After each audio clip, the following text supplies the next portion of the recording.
start on time, although they haven't come from behind a curtain just ahead of me yet, but we do expect to hear from them very shortly. Claudine?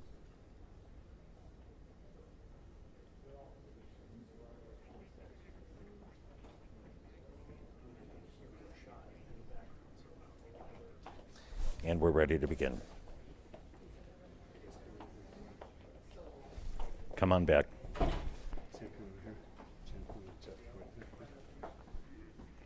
Everybody else set? Good.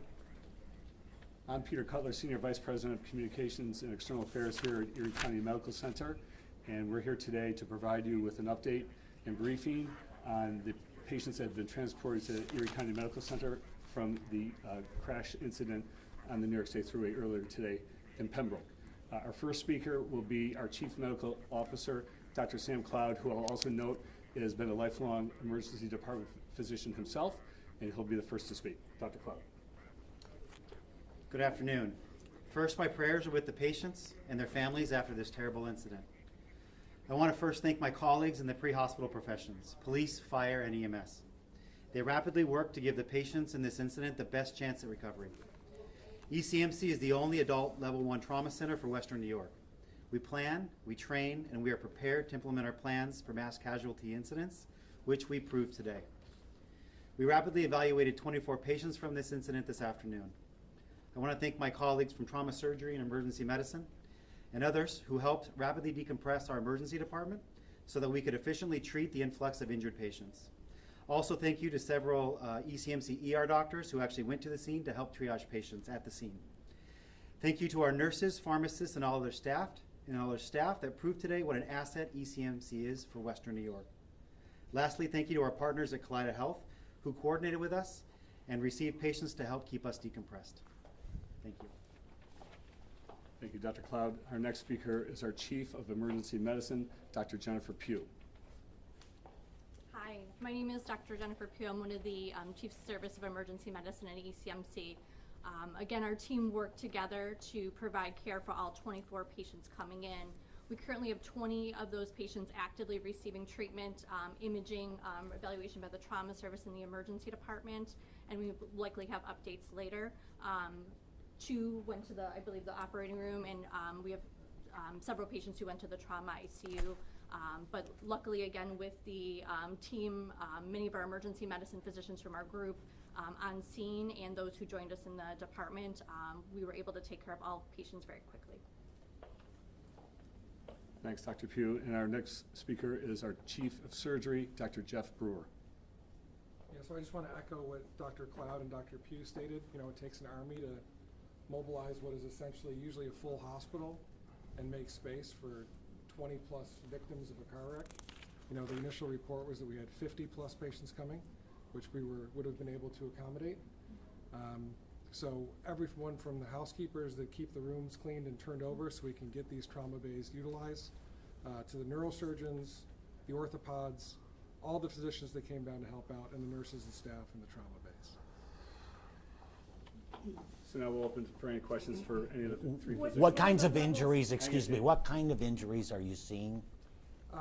You know, with blunt trauma like motor vehicle collisions or a rollover like this, really any type of injury can be seen. So we have some folks that have some head injuries. We have some folks that have some extremity fractures. 2 patients from the operating room right now, one with internal injuries that are being managed and one with a severe extremity injury. And then we have several folks still getting evaluated of lesser complexity still in the emergency department. Those 2 most serious, I mean, what are their prospects at this point? Do we know? I would expect that they would recover. Eileen, you have a question? Yeah, I mean, how did you make it all come together here? Just, you know, you work as a team, obviously, but just knowing how to evaluate each of those situations of what those folks had. So we train for these. In fact, we just had a mass casualty drill in July, where we actually bring everyone together and actually run through the entire thing with patients and ambulances arriving. And then we learn from those, and we post-game those, and Monday morning quarterback them and look at ways we can improve. And so that when the rubber hits the road and when the real thing happens, like today, we are prepared to be professionals and to get the patients rapidly evaluated, and the ones that need it to the ICUs and to the ORs. At the scene, this tour bus came from Niagara Falls. I'm not sure which Niagara Falls, but it came from Niagara Falls to New York City, and we were told it was loaded with people that were from the Philippines, from the Far East, from India. There was a language barrier. I would imagine some of those folks are here, and could you talk a little bit about how you're dealing with it? Or is it become an issue for you, and how did you deal with that? Many of the patients were bilingual, so they were able to provide some history in English. And then we also actually utilized all of our translation services through the entire hospital. We had brought down, so we had over 15 or 20 translation devices, actually more translation devices than patients arriving available. Sure. I know you train for this all the time. Have you ever had a mass casualty incident with this many patients at once? It's been a long time. Yeah, I can. Can you recall remember any others that one here? without- maybe not this many patients. Okay. You know, but on a microscopic scale, we do this every day, right? So any patient that comes in here from a car wreck or a gunshot or a fall, they're evaluated in the same way. So you're just multiplying that. And we use force multipliers by bringing all the assets we have in the hospital. So we bring all the residents down on the surgery they're in the hospital that may be on other services. All the orthopedic physicians and their residents came down. So you just magnify and multiply what you have in the hospital. Good to and do know. the things that we do every day, just Good, on a good to larger know. scale. But the question was, have you ever had an incident with this So many at once? I've been here 25 years, and sorry, I've been here 25 years. This is, and as Peter had mentioned, I'm also a member of the Department of Emergency Medicine. This is probably the most trauma patients we've had from one incident in my career here in Buffalo. Over 25 years. Over 25 Can you years. talk about the doctors that went out in the field to the scene? So we have, or you go ahead and handle No, it. I can, 'Cause it's from our department. So UV Emergency Medicine, we cover multiple different sites, including ECMC, but we're fortunate to have an EMS division, and that group works directly with our EMS staff, and they actually deployed themselves right onto the scene. So I believe we had 6 physicians from our group there helping with the triage of patients. So they're able to go directly to the bus, actually help the EMS crews decide how serious the patient's injuries are. Other hospitals did receive patients with lesser injuries than ECMC, but all the critical patients, they were able to identify in scene, identify who would need mercy flight, and then be transferred here. So that was a huge asset, having so many trained staff on scene who have done these mass casualty drills or have been part of them, not only in New York or other states. If you know, how many Mercy Flight landings were here today? I believe we had 4. 4, yeah. Just to clarify the numbers real quick, 24 patients came into ECMC, 2 of them went to the operating room, the 2 others to trauma ICU, that's right? Okay. And the remainder are being evaluated. Yeah, so. we still have 20 that are currently in our department receiving active care. Do you know the breakdown, because I've heard that, some of course went to Strong as well, and like you said, there were other hospitals involved, so do you know the breakdown as far as, how many, like the percentages? I can't speak to the other hospitals. I know we did receive the majority of the patients from what I'm hearing from the physicians on the scene. Yeah. Were there any fatalities? If so, how many? I will probably direct that back to the staff on the scene, but we were told that there were several fatalities on the I scene. think New York State Police may have that information for you from Okay. the scene, yes.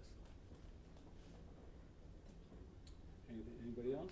I know Buffalo News just arrived, so you want to.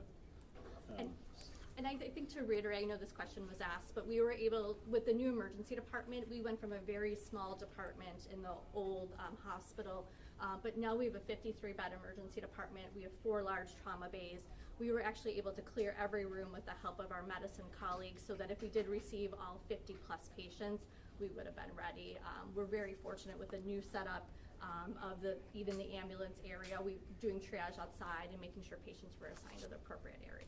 We actually designed this new emergency department for mass casualty incidences. That was one of the primary things we were thinking about when it was designed, so that we could have good ambulance flow and patient drop-off right next to the area where they'd be evaluated for traumas.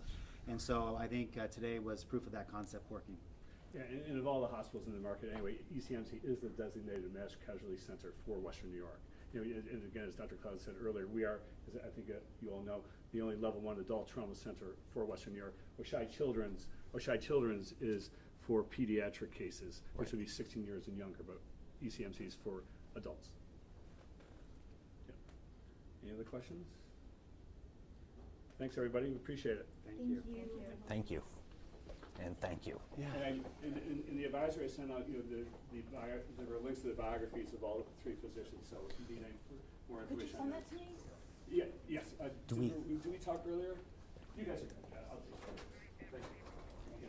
Yeah, thanks. My name is Thorne DeVoe. I'm with the New York Times.